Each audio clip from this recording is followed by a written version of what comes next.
Look right here.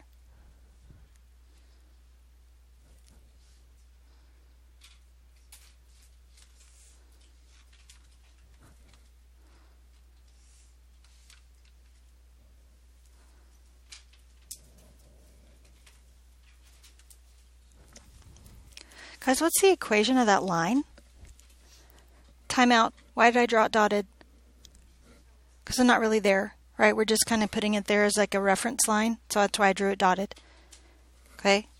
What's the equation of that line? Y equals x. Guys, why would these two lines reflect over the line y equals x? Yeah, what did I do with the x and the y? I made y equal to x and I made x equal to y. That's why it reflects over the line y equals x. So now, if I just gave you the pink line, purple, whatever, don't judge me. It's this color right here.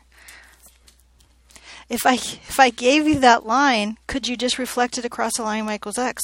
Could you literally fold your graph along the paper, along that line y equals x, and see where it reflected? Can you tell that it's right on top of each other? Isn't that cool?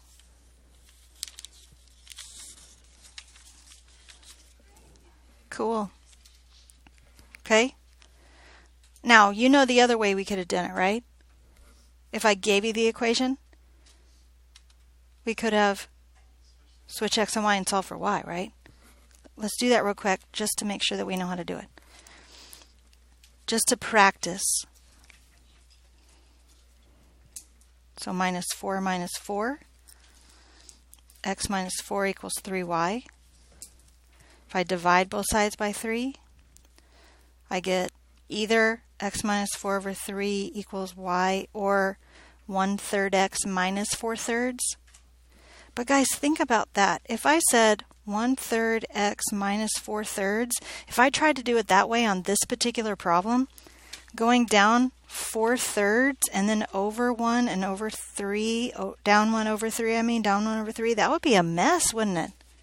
Because of all the fractions. So wasn't it easier this way? Okay, so one of the things that you're going to be asked to do on your homework is graph and tell if the inverse is a function. And the way that it's written in the directions, it actually asks you if the inverse is a function first before it asks you to find the inverse. Is there a way to tell before you even start if the inverse is a function? Yeah, look at a line. You know what a line looks like, right? Is this, the purple one, that was the original function, right? Is it a function? Does it pass the vertical line test? Yeah, right? Plus it's a line, and we know lines, as long as they're not vertical, are functions, right? Okay? If this is not a horizontal line, won't its inverse always be a function as well? What about a parabola? If I reflect that across the line y equals x, it's this way. Is that a function? No. So what you need to know then, what you need to remember is, what's the shape of the parent, don't you? Now you see why I kept your notes? So you can look back to that worksheet that we did the first couple days of school. Remember what the parent function looks like. Just because the directions on your worksheet say to determine whether the inverse is a function first before you find the inverse, are you required to do it in that order? No, you can always find the inverse first and then decide if it's a function or not. Okay? Remember, functions, this one is a function because none of the x's repeat. This is a function because none of the x's repeat. You remember that? There's two ways that we talked about knowing whether something's a function or not, whether the x's repeat or whether it passes the vertical line test like we talked about here. Okay? So, please look at your worksheets. Inverse functions. Everybody looking at this worksheet? Please circle number 1. Number 6. Number 13. Please circle number 21. We're going to come back and talk about that one in just a second. Please circle. Okay, give me a timeout for just a second. You guys time out. Okay? You guys please circle 27 and 28. You guys circle 26 and 28. 26 and 28.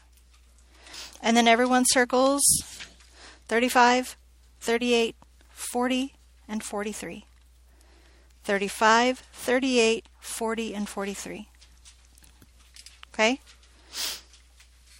Let's talk about 21 real quick. This is kind of like foreshadowing to tomorrow. Okay? I want you to do it this way so that tomorrow I can refer back to this problem and you can see that the way I show you tomorrow is way easier. Okay? So I'm only having you do one. To be fair, I'm only asking for one. How are we going to verify that they're inverses? I give you a function and an inverse. I want you to verify that that's true. How could we do that? Yeah, start with this one, right?